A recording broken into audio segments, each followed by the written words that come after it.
இன்றைக்கி என்ன சமையல் பார்க்கலாம் வாங்க. வழக்கம் போல் சுட சுட சோறு தான். இன்றைக்கி கொஞ்சம் ஸ்பெஷல். கிழிச்ச மீன் குழம்பு, கிழிச்ச மீன் வறுவல். இப்போ மீன் குழம்பு இன்னைக்கு வேறு மாதிரி வெங்காயம் தக்காளி எல்லாம் அரைச்சி நல்லா தேங்காய் எண்ணெயில் வதக்கி கேரளா ஸ்டைலில். இது எறா தொக்கு.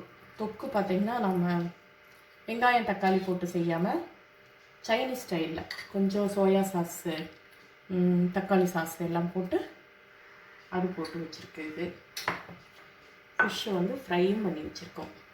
முழு ஃபிஷ்ஷாகவே அப்படியே போட்டாச்சு. மாம்பழம் இருக்குது, ரசம் இருக்குது, தயிர் இருக்குது.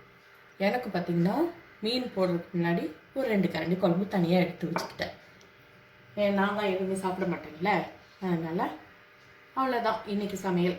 இந்த கேரளா ஸ்டைல் குழம்புக்கு என்னென்னா, கடைசியாக இறக்கும்போது தேங்காய் எண்ணெய் கொஞ்சம் மேலே ஊற்றி ஒரு கருவேப்பிலை போட்டு அப்படியே கப்புன்னு சூடாக இருக்கையில் மூடி வச்சோன்னா 10 நிமிஷம் கழித்து திறந்து சர்வ் பண்ணால் சூப்பராக இருக்கும். அவ்வளோதான். இன்றைக்கி வீடியோ பிடிச்சிருந்துச்சுன்னா லைக் பண்ணுங்கள், ஷேர் பண்ணுங்கள், கமெண்ட் பண்ணுங்கள். புதுசாக பார்க்குறீங்கன்னா சப்ஸ்கிரைப் பண்ணிக்கோங்க. தேங்க்ஸ் ஃபார் வாட்சிங். பாய்.